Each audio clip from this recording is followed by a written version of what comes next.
The night was heavy with the smell of damp straw and smoke. Somewhere beyond the crumbling walls of the village, a church bell tolled slowly, as if warning the living to stay inside. In those times, rats were not just pests. They were shadows that carried whispers of death. People spoke of them the way they spoke of curses, in low voices, eyes darting to corners where little claws might be scratching. The villagers had long learned to live with the rats, or rather, to survive despite them. They slept in wooden houses with thatched roofs and cracks wide enough for a dozen creatures to crawl through. Food was never truly safe, even hanging it high above the ground on ropes, even sealing it in jars of clay. Somehow, the rats always found a way. By day, they hid beneath the floorboards or in the haystacks behind the barns. By night, they came alive. An old woman named Elspeth once said that the sound of rats gnawing through the walls could drive a man insane. Some said she knew, for her husband had died that way, fevered, raving, scratching at his own arms as if he could feel them running under his skin. Others claimed he'd been bitten and cursed. In truth, no one knew, and few dared to ask. In the flicker of a single tallow candle, Elspeth worked at her spinning wheel. Round her small hut were scattered wooden traps she had crafted herself. They were crude, made of bent iron and twine, but they worked well enough if you baited them with the right thing. A crumb of bread soaked in bacon fat. The smell drew the creatures like demons to prayer. Outside, the rain started again. The villagers had sealed their doors with iron hooks, whispering small blessings to keep sickness away. For in that century, people feared the bite of a rat more than the cut of a sword. It was not just the wound, but what came after. The swelling, the black patches on the skin, the fever that burned a man from the inside out. In the castle beyond the fields, the Lord himself had given orders, all barns to be purged, all granaries guarded by cats. The noble houses kept dozens of them, sleek hunters with sharp eyes. Peasants, however, could rarely afford such luxury. Their cats were half wild strays, fed only on the rats they managed to catch. It was a cruel barter of survival. There was a boy, Thomas, perhaps 12 or 13, who spent his nights listening. He'd lie awake, staring at the roof above him, hearing the scratching and squealing. His father worked in the mill by the river, where the rats grew fat on spilled grain. The miller had lost 3 sacks that month, and he was furious. Thomas's task was to guard the grain at night, armed with nothing but a stick and a candle stub. He had seen what the rats could do, how they swarmed in hundreds, how their eyes glowed red when the light caught them. Once, he saw one leap onto a sleeping hen and tear its throat. After that, he never slept easy. But there were other ways people fought them. Some used poisons, crude mixtures of crushed herbs and ash. A favorite recipe in the village was made from wolf's bane, flour, and lard.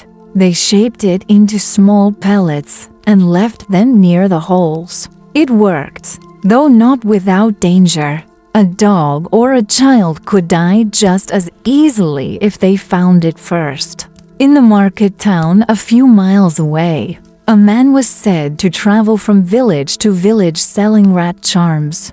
He carried a pouch of bones and spoke in riddles. Some swore that his charms kept rats away. Others said he lured them instead. The truth was murky, as it always was in those years when reason and superstition walked hand in hand. One winter, the rats grew bold. They entered the chapel, scurried across the altar, and gnawed at the bread meant for Holy Communion. That was the moment fear turned into fury. The priest declared it a sign of sin, a punishment for wicked hearts. He ordered the townsfolk to gather in the square, and together they prayed for deliverance. And then went hunting. The villagers tore up floors, burned piles of straw, and smashed through the walls of empty houses. The air was thick with smoke and screams, not human, but the shrill cries of dying vermin. Children cheered, old men coughed. The priest held his crucifix high, calling for God's mercy as flames devoured the nests. But still, they came back. Always Donnie Elizabeth watched from her window. She knew better than to think it would end there. For every nest burned, 3 more would rise in the dark. She remembered her mother's words, that the rats were not just beasts, but a reflection of man's own greed. Where there's filth, she had said, there'll be rats. Where there's hunger, they'll feast. And where there's death, they'll dance. Thomas came to her the next evening, his face pale. They're in the mill again. He whispered, Father says we'll starve if they take more grain. Elspeth nodded. Then you must learn their ways. She took him to the back of her hut, where the ground was riddled with small holes. She knelt, her joints cracking like old wood. They follow scent, she said, scooping up a handful of dirt. Not just food, but warmth, sweat, blood. They can smell your fear. Thomas shivered. So how do you stop them? You don't stop them, she said. You outsmart them. She showed him how to set traps near the edges of shadows, not in the open where the rats would sense danger. She smeared the bait with bacon grease and whispered something under her breath, an old prayer, half memory, half charm. When they were done, she told him not to look back as they left. They watch you, she said, even when you think they don't. That night, the moon was pale and cold. Thomas waited in the mill, his candle flickering. Hours passed. The silence grew so heavy it pressed on his ears. Then came the first sound, a soft scrape. Another. Then many. His heart thudded. He lifted the stick. Breath shallow. A shadow moved. Eyes glinted. He swung. The squeal that followed was sharp enough to make him stumble back. The trap had snapped. He dared not go near it until dawn. When morning came, the sun revealed the tiny corpse, its neck crushed in the iron's grip. Thomas stared for a long time. He expected relief, maybe pride, but what he felt was something else. Pity, for the rat was small, no bigger than his hand, and its eyes, though lifeless, still seemed to hold a strange, human sadness. He buried it behind the mill. That winter stretched long and cruel. Many died of hunger, many of fever. The rats feasted on both the living and the dead. Yet, amidst that suffering, people kept fighting with traps, cats, prayers, even songs. Some women placed bells on strings across their floors, so they'd hear when a rat passed. Others tied herbs above doorways. Everything was a ritual of survival. And through all of it, one truth remained. No matter how clever, how ruthless, how desperate the humans became, the rats always returned. The cold wind sliced through the village streets, carrying with it the scent of mud, smoke, and something darker, the ever-present smell of rats. Winter had hardened the ground into sharp ridges, and snow lay in thin, dirty patches, hiding the holes where the vermin had tunneled beneath the earth. Even with the chill, The rats moved beneath the frozen soil, gnawing, scratching, and plotting. It was a world that humans could never fully see, yet one they lived in constant fear of. Thomas had learned to navigate it, at least enough to survive. His nights were spent wandering from the mill to the granary, checking each trap, mending each hole the rats had found. His father could not join him anymore. Fever had taken him weeks ago, leaving Thomas to shoulder the burden alone. The boy was tired, yes, but necessity kept him alert. In those times, a moment's lapse meant famine, and perhaps worse. He paused at the edge of the mill, listening. There was a faint scratching, the telltale sign of a nest nearby. Thomas crouched low, moving slowly to avoid crushing the fragile snow that would betray his presence. He reached into his satchel and pulled out a small iron trap, baited with bacon fat. Carefully, he positioned it near a burrow that had been gnawed through the base of the mill. His fingers trembled slightly, but he forced himself to steady his hands. Each trap, each carefully placed pellet of poison, each prayer whispered into the night. It was all part of the ritual of survival. The sun had barely risen when he heard movement from the other side of the mill. A cat slinked out of the shadows, its fur matted with frost. It paused, sniffing the air, then darted toward a hole in the ground. Thomas let out a sigh of relief. The cat, though small and scrappy, had saved him hours of labor. He watched it disappear into the snow-covered dirt, knowing it would return with prey. If it returned at all. Meanwhile, in the far corner of the village, Elspeth stirred. Her joints ached, and her breath came in shallow gasps as she moved to the hearth. A pot of water simmered, and in it floated herbs she had carefully chosen: juniper, rue, and a pinch of dried wormwood.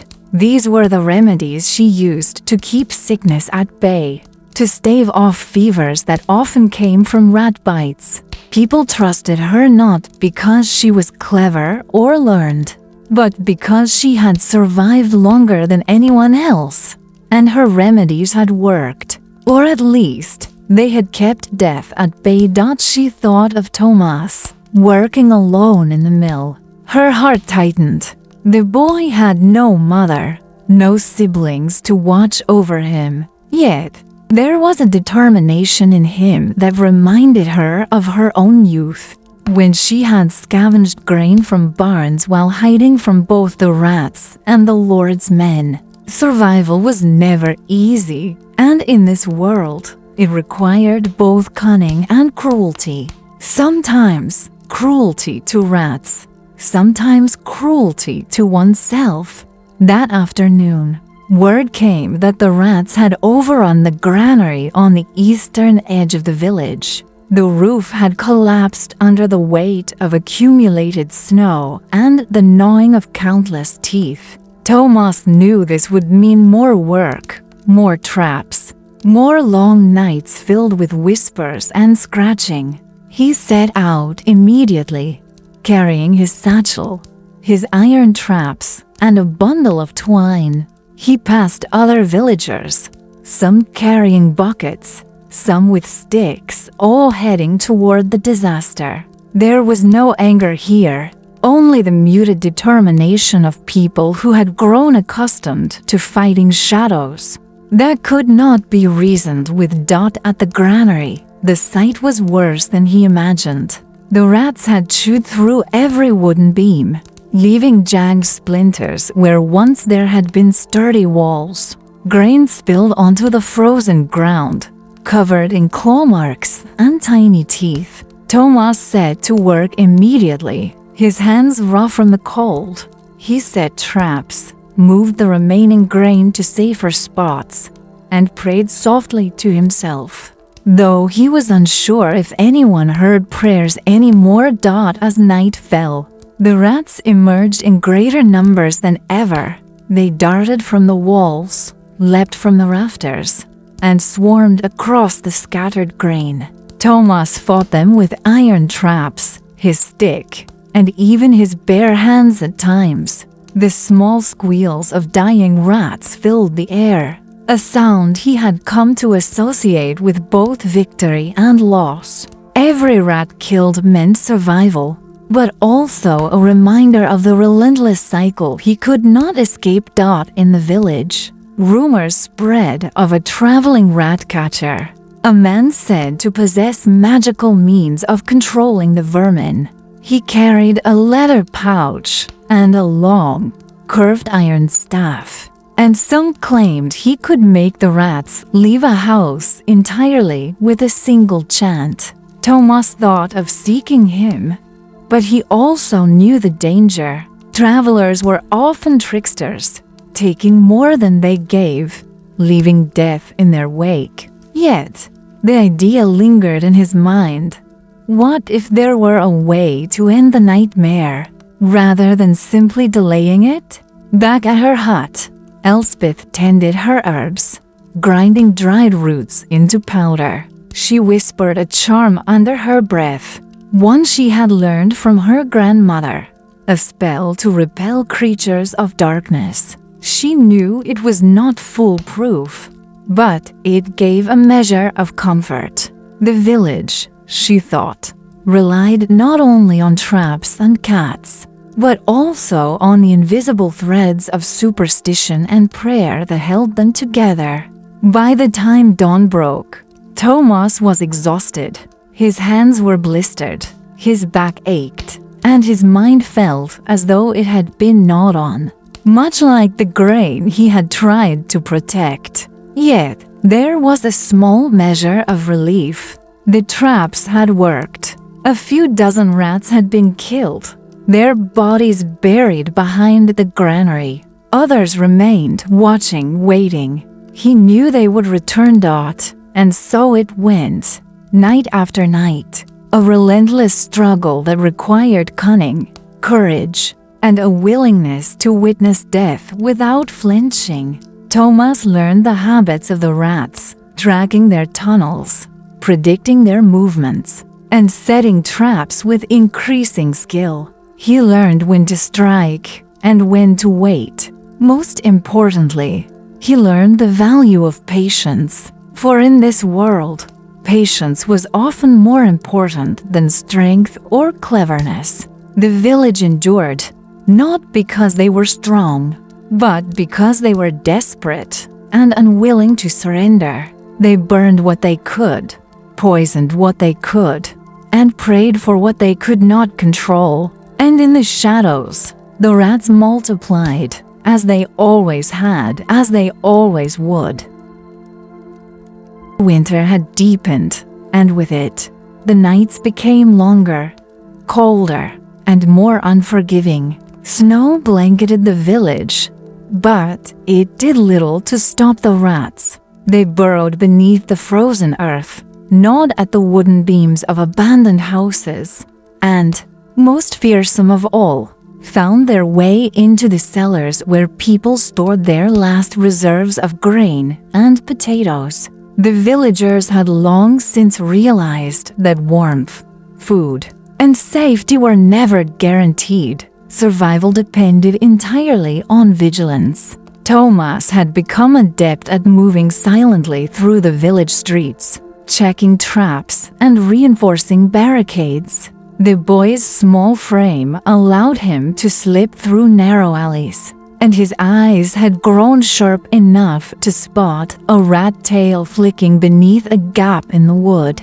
Despite the harsh winter, there was a rhythm to his life, a rhythm dictated by the needs of the living and the restless hunger of the vermin. He rose with the first hint of light, checked the traps, repaired what had been gnawed, and hunted for signs of new infestations.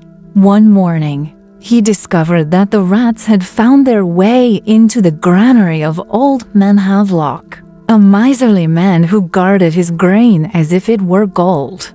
Havelock was furious when Thomas informed him of the breach. "Do you mean to tell me," he barked, "that these creatures have stolen from me while I slept?" Thomas nodded, pointing to the holes gnawed through the beams and the scattered grains on the floor. "They are clever, sir. Faster than any cat, stronger than any trap, unless it is set carefully." Havelock cursed and went to fetch his iron traps. Thomas followed, knowing that the man had little experience in actual rat catching. Havelock set his traps recklessly, placing them in the open where the rats could see the iron snapping and avoid it. Thomas tried to warn him, but the old man's pride was greater than his sense. That night, when the rats swarmed, Havelock lost a third of his remaining stock. It was a harsh lesson, one that Thomas had learned the hard way months before. Rats were not merely pests. They were creatures of instinct, of cunning. They sensed fear, they recognized patterns, and they exploited human error without hesitation. Thomas had learned to be patient, to think ahead, to anticipate their moves. Every trap he set was calculated, every placement deliberate, every bait chosen with care. Meanwhile, in her small hut, Elspeth brewed a new mixture of herbs, designed not to kill the rats, but to drive them away. She had learned through years of observation that killing alone would never end the problem. It only delayed it. A clever rat would escape, find a new hiding place, and lead its kin to the untouched stores. Elspeth ground her herbs into a fine powder and sprinkled them around the edges of the village. She whispered charms, half prayer, half incantation, repeating the words her grandmother had taught her long ago. "By root and stone, by smoke and flame, leave not the living with your claim." The rats, she noticed, avoided the treated areas. For a time, the villagers had a reprieve, but Elspeth knew it would not last. Rats were survivors, adapted over centuries to live alongside humans, and no amount of herbs or iron could entirely stop them. One evening, Thomas noticed an unusual behavior among the rats. A small group, larger than usual, had gathered near the riverbank, gnawing at the wooden supports of the mill. They moved with a coordinated precision he had not seen before, almost as if they were led by a single mind. He watched them from the shadows, fascinated and fearful. Their eyes glinted in the moonlight, and their teeth gnawed relentlessly. Thomas realized that this was no ordinary infestation. This was a growing force, a cunning army of vermin that could destroy the village if left unchecked. The next day, he sought Elspeth's advice. "They are organized," he said, "more than I have ever seen. They seem intelligent." Elspeth's eyes narrowed. She had suspected as much. Rats are clever, Thomas, cleverer than we give them credit for. They learn, they adapt, and when they multiply, they communicate. You are seeing the results of generations of survival instincts. If you do not act carefully, you will lose more than grain. You may lose livestock, even people. Together, they devised a plan. It would not be a simple matter of traps and poison this time. They would need to study the rats' movements, understand their patterns, and use strategy. Elspeth instructed Thomas to watch, to record every hole, every path, every sign of gnawing. They would build a map of the rats' territory, predicting where they would strike next. That night, armed with his satchel, traps, and a bundle of twine, Thomas set out again. The snow crunched beneath his boots, the wind cutting at his cheeks. He crouched near a known burrow, candle stub in hand, waiting. Hours passed in tense silence, broken only by the distant cry of an owl or the faint rustle of the wind through the trees. Finally, movement. A single rat, bold and cunning, emerged. Thomas held his breath and swung the iron trap. The rat yelped, caught, and he buried it quickly, knowing that its death was necessary, but not enough. More would come, and they would be cleverer. He had to anticipate their next move, set multiple traps in sequence, and use both iron and poison with precision. Days turned into weeks. Thomas and Elspeth worked tirelessly, reinforcing houses, setting traps, and sprinkling herbs. They learned the patterns of the vermin, the preferred paths, the timing of their raids, and the signs of new burrows. Slowly, they gained ground, but never enough to eliminate the threat entirely. Rats were resilient, relentless, and growing bolder by the day. The villagers watched Thomas and Elspeth with a mix of awe and suspicion. Some whispered that the boy was too young, that the old woman's methods were strange. Yet, grain began to survive where it had not before, and cats were more effective when guided by careful placement. Survival was no longer a matter of luck alone. It was strategy, patience, and cunning. Still, even with all their efforts, the rats never ceased. Each trap taken, each hole filled, only delayed the inevitable. They had become a shadow over the village, a constant reminder that life in those days was as much a battle with nature as with man himself. And in that battle, Thomas and Elspeth had learned one enduring truth. To live, one must be clever, patient, and willing to face the darkness with unwavering resolve. Spring arrived slowly, bringing with it the first hints of thawed earth and dripping icicles. The snow melted into the soil, turning the village paths into a slick maze of mud and puddles. For most, this was a welcome change, a promise of warmth and growing crops. For the rats, however, it was a season of opportunity. The frozen earth had been their limitation, but now the softened ground allowed them to tunnel faster, to reach food hidden under walls and floors. Thomas could sense it immediately, even before the first signs appeared in the granaries. The rats were bold again, and their numbers seemed to have increased. That morning, he made his rounds as usual, checking traps and inspecting the edges of the village where the burrows were likely to appear. Every gnawed plank, every pile of scattered grain, told him a story. The rats had been active overnight, more aggressive and cunning than before. He noted each location, tracing their movements in his mind like a general mapping enemy positions before a battle. Elspeth had gathered herbs and powders for him, her fingers rough and scarred from years of work. She whispered instructions in her low, gravelly voice, as if the wind itself might carry her words to the rats. Remember, Thomas, they follow hunger more than fear. They smell weakness. They watch the patterns of humans as closely as we watch them. Anticipate their hunger, and you will have the upper hand. That afternoon, Thomas discovered something troubling. A new nest had been established under the floorboards of the main tavern. It was larger than any he had encountered before, the smell of rat musk strong and sharp. He realized this was no ordinary infestation.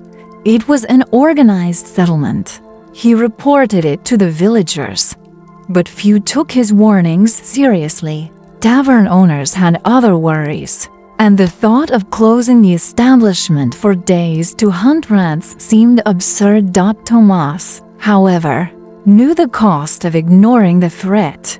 Rats were patient, relentless, and indiscriminate. If left unchecked, they would consume the grain, the stored vegetables, and even the chickens kept in the lofts above. Worse, they carried disease, fevers, pestilence, and plagues that could kill both young and old. He resolved to act alone if necessary. That evening, he returned to the tavern with traps and a small iron hook. He crept beneath the floorboards, carefully listening for the movement of the creatures. Their tiny claws scraped against the wood in a rhythm that was almost hypnotic, a sinister music of survival and hunger.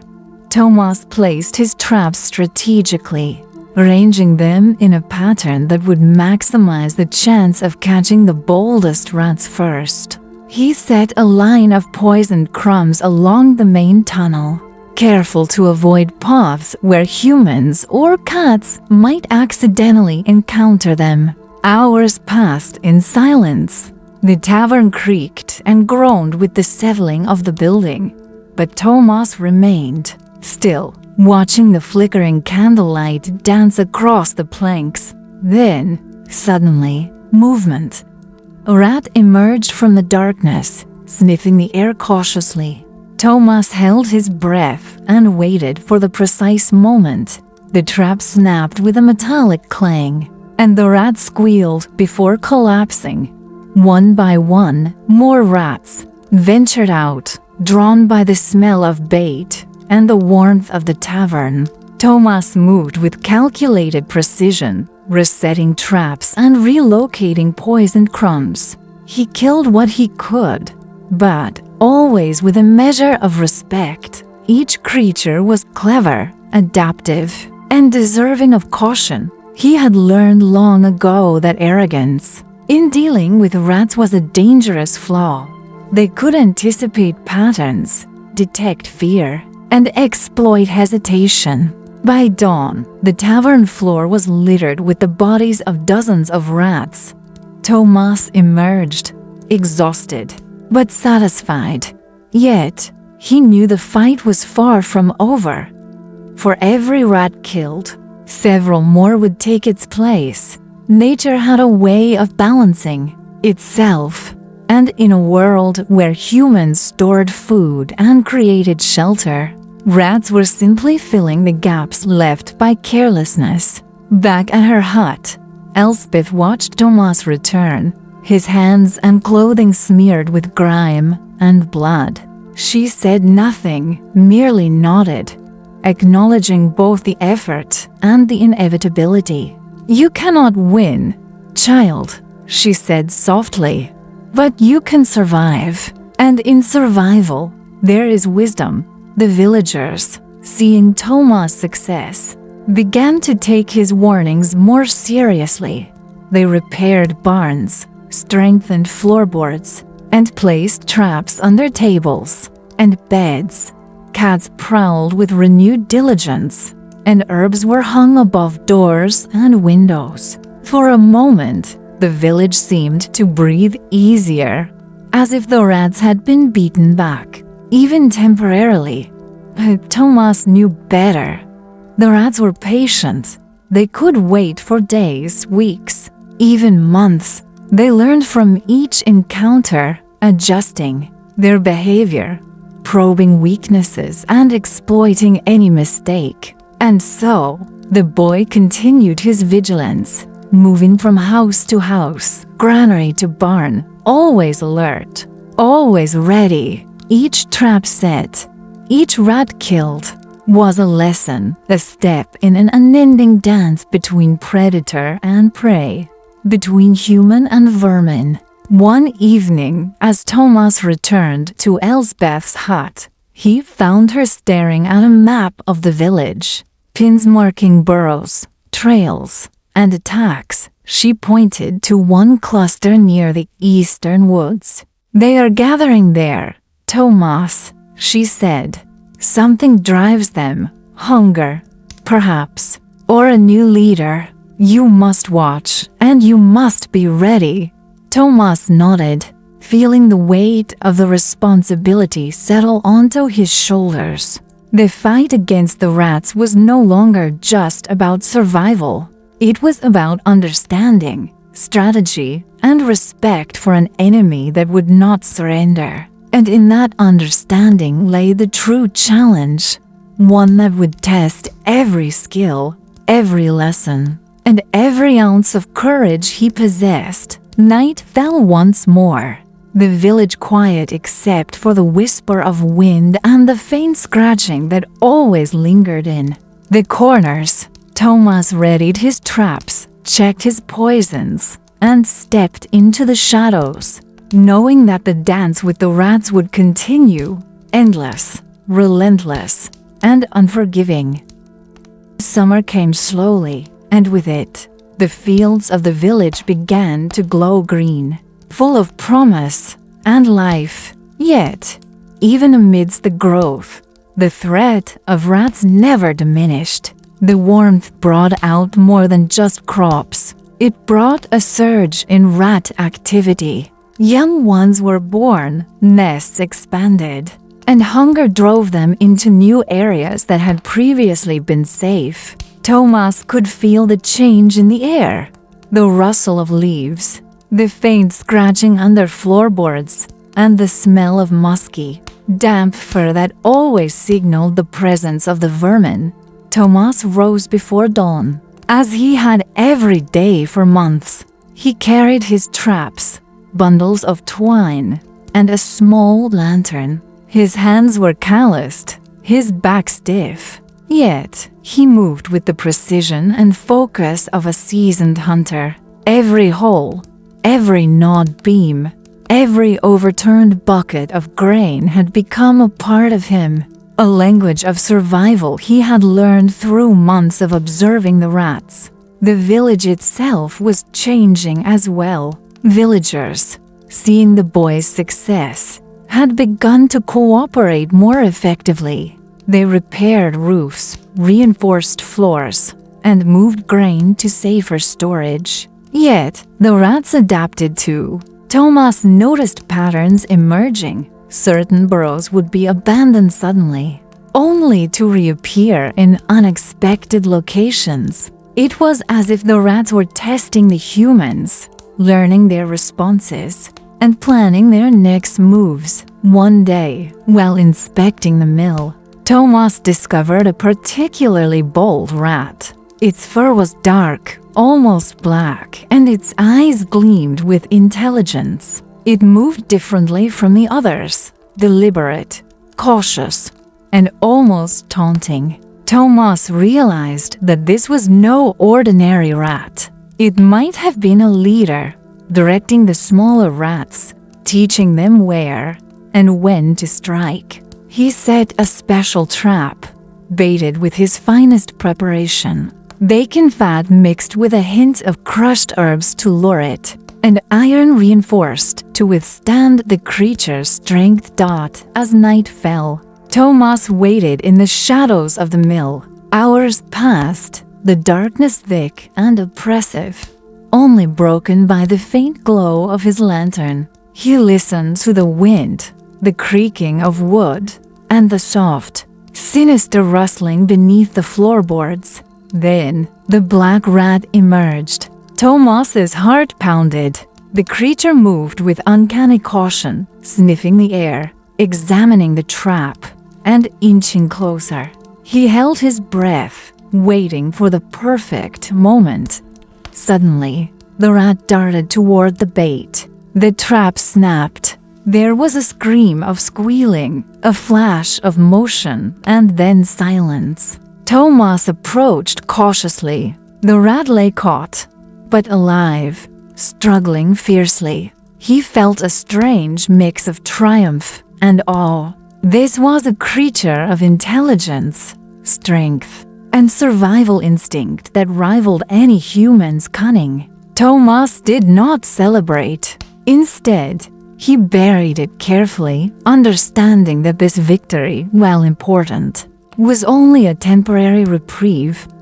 Meanwhile, Elspeth had begun to teach Thomas more than just trapping. She explained the deeper methods of survival, how to read the signs of infestation, how to fortify homes in ways that rats could not predict, and how to use herbs and smoke to create invisible barriers. She spoke of the ancient knowledge passed down through generations, lessons humans had learned the hard way. And she emphasized one truth above all: patience and observation were more powerful than brute force. The summer days passed in a relentless cycle of work, vigilance, and quiet reflection. Rats continued to test the village, exploring every corner, probing every weakness. Thomas kept meticulous notes, mapping their movements, predicting their strikes, and adjusting his methods. He learned to think like them, to anticipate their hunger, their curiosity, their cunning. Every night was a battle, every dawn a reprieve, and every rat killed a small, necessary victory. Yet, despite their efforts, the rats never ceased. Their numbers seemed to grow with every week, and their boldness was increasing. Some nights, Thomas would see dozens moving in synchrony, their red eyes glowing like embers in the darkness, and he understood that this was a test of endurance, cunning, and courage, not merely of strength. Villagers began to whisper about Thomas's skill. They spoke of him in hushed tones, half in awe, half in fear. "The boy knows the language of rats," they said.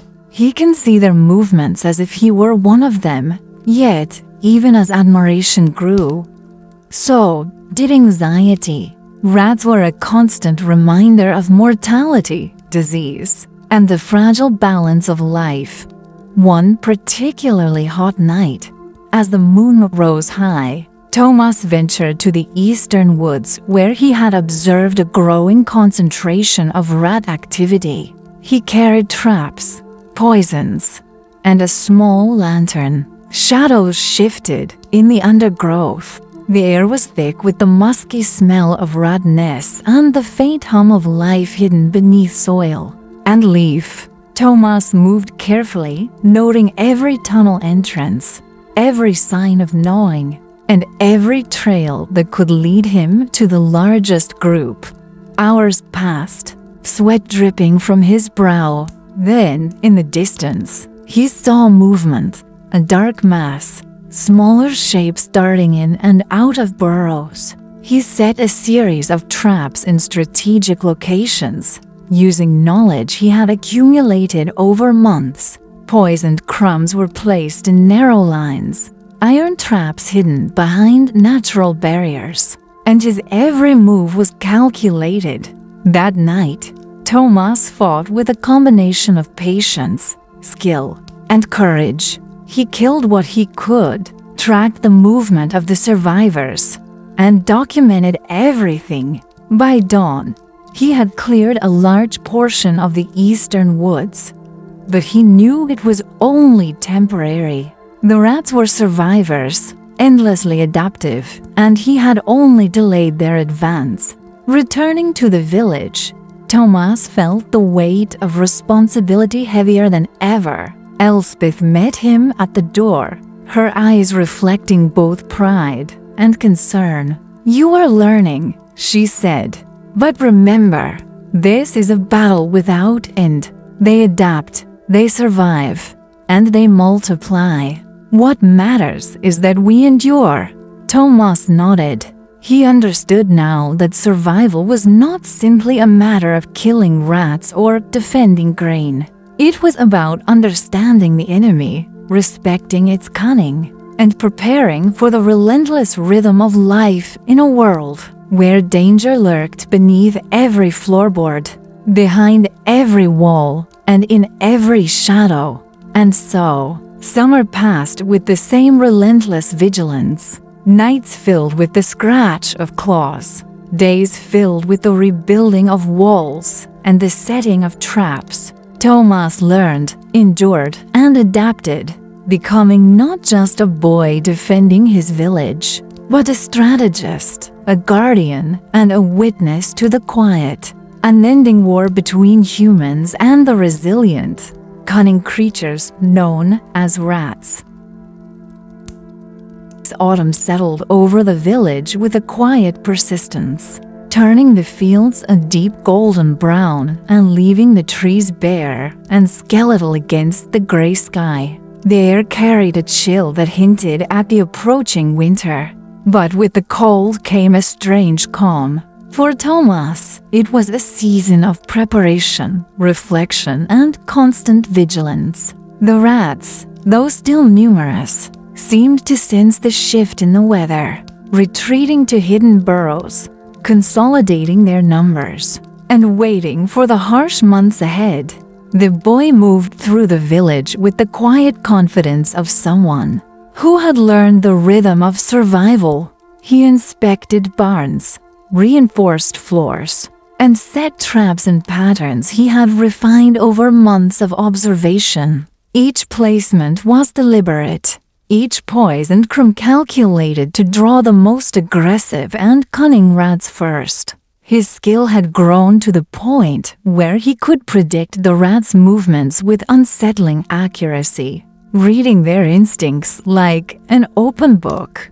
Elspeth watched him work, her hands busy with her herbs, powders, and charms. "You have learned more than I could have imagined," she said, her voice low and steady. "But remember, Thomas, no matter how skilled you become, you cannot conquer them entirely. You can only survive alongside them. Respect, observation, patience. These are the tools you must carry with you always." One evening, a storm rolled in from the north, bringing heavy rain that turned the village paths into muddy rivers. Thomas used the opportunity to inspect the burrows near the mill and the granaries, knowing that the weakened walls and saturated ground would encourage rats to move more freely. He moved carefully, his boots squelching in the mud, his lantern casting long, wavering shadows across the ground. In the largest granary, he discovered signs of a new, even more organized nest. The walls were gnawed through systematically, and the floor was littered with fresh droppings. Thomas realized that this nest represented not just a physical threat, but a shift in the balance of power among the rats. They were growing bolder, more coordinated, and perhaps even learning from their encounters with humans. That night, he set multiple traps, fortified entrances, and sprinkled a line of herbal deterrents along the perimeter. Hours passed in tense silence, punctuated only by the faint scratching and the distant rumble of thunder. Thomas waited, observing every movement, adjusting traps, and noting patterns. By the time the storm passed, several rats had been caught, but many had escaped into deeper tunnels, disappearing into the darkness. As he returned home, soaked and exhausted, he reflected on the months of struggle. The village had learned, adapted, and survived in ways that were remarkable for such a small community. Each trap set, each rat killed, each precaution taken had been a small victory. Yet the larger lesson was clear. The fight against the rats was never about complete victory. It was about balance, understanding, and endurance. Elspeth greeted him with a warm bowl of broth. "You have done well," she said, handing him the cup. "The village owes you much. But remember, this is life, a constant cycle of challenge and adaptation. The rats are patient, relentless, and clever. They will return. But so will we, wiser and stronger." Thomas nodded, feeling a mixture of pride and humility. He had grown from a boy afraid of the night and the creatures within it into someone who understood the delicate interplay of fear, cunning, and survival. He realized that his battles with the rats had shaped him, teaching him not only about the creatures themselves, but also about the resilience of the human spirit. The sun set over the village, casting long shadows across the fields and rooftops. Thomas walked slowly among the houses, checking each trap one last time before the night fully descended. The world was quiet, the air crisp, and for a moment, it seemed as though the rats had been held at bay. He knew this calm was temporary. The creatures would return, as they always had. But he also knew that the village was stronger now, and he was stronger too. And so, with winter approaching, Thomas continued his watch, moving with patience, skill, and understanding. He had learned to coexist with the relentless, cunning rats, to respect their intelligence, and to protect the village through careful observation and decisive action. Survival was not about dominance, but about learning, adapting, and enduring, and Thomas had proven himself capable of all three. Winter returned, heavier this time, blanketing the village in thick snow that muffled every sound except the occasional crack of wood and the whistle of the wind. The rats had retreated into deep burrows, fewer in number above ground, but no less cunning. Thomas moved through the village streets wrapped in layers of wool, carrying traps, poisoned crumbs, and his lantern. Every step was deliberate, every glance calculated.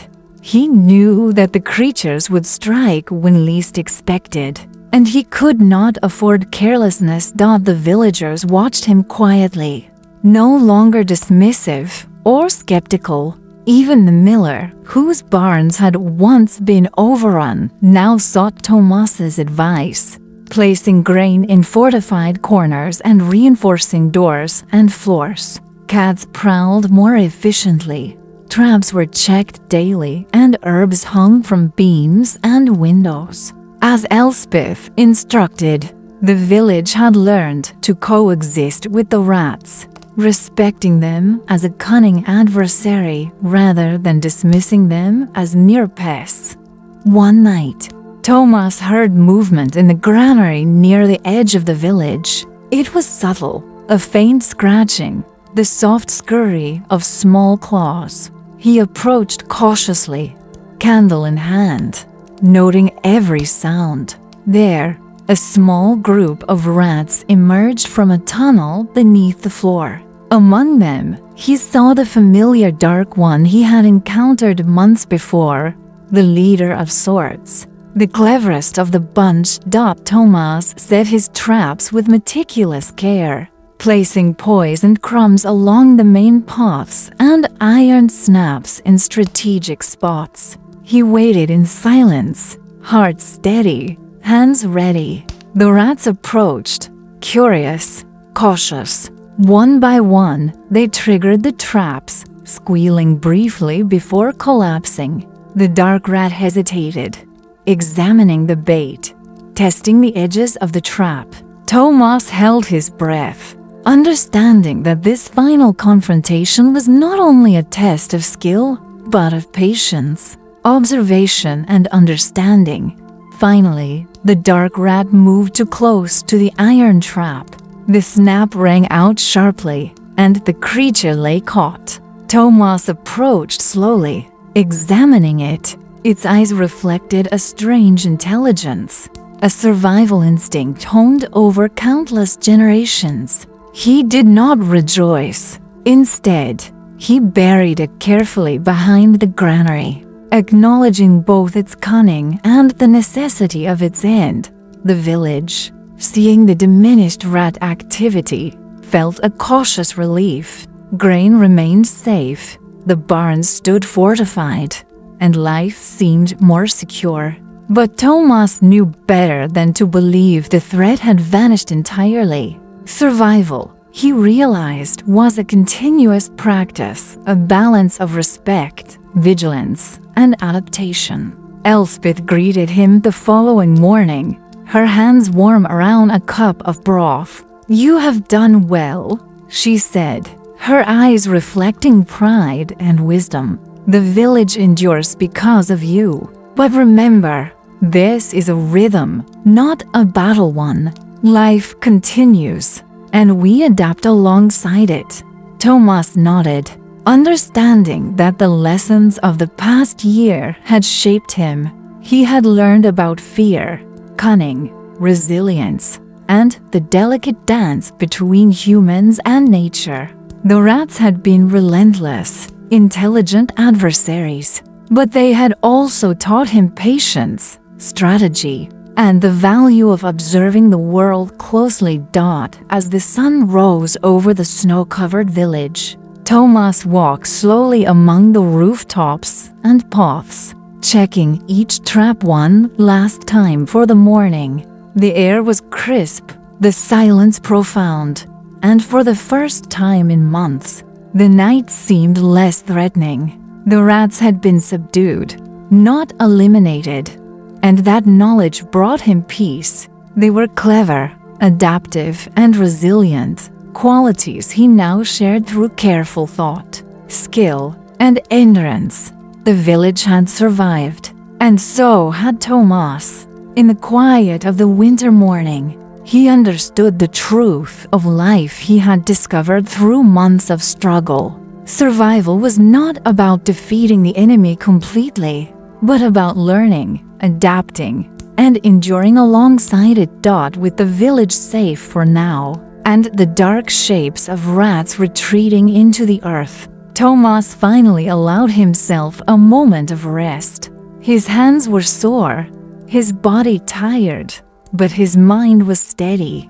He had faced the relentless cunning of the rats, learned from them, and protected those who could not defend themselves. And in that, he had discovered not only the art of survival, but also the quiet strength of patience, vigilance, and understanding. The winter wind whispered through the village streets, carrying the promise of more challenges ahead. But Thomas was ready. He had endured the unending struggle with the clever, cunning, and relentless rats, and in doing so, he had grown from a boy afraid of shadows into a guardian of life, a strategist of survival, and a witness to the delicate balance between human and nature. And so, in the heart of the village, with snow still blanketing the rooftops and the faint scratching beneath floorboards, a reminder of what had been endured, life continued, cautious, wary, but steadfast. The villagers moved about their days, the cats prowled their corners, and the herbs hung in quiet vigil. And Thomas, ever watchful, had learned the final lesson. True survival is not victory, but the enduring patience to coexist with the relentless and the cunning, while protecting what matters most.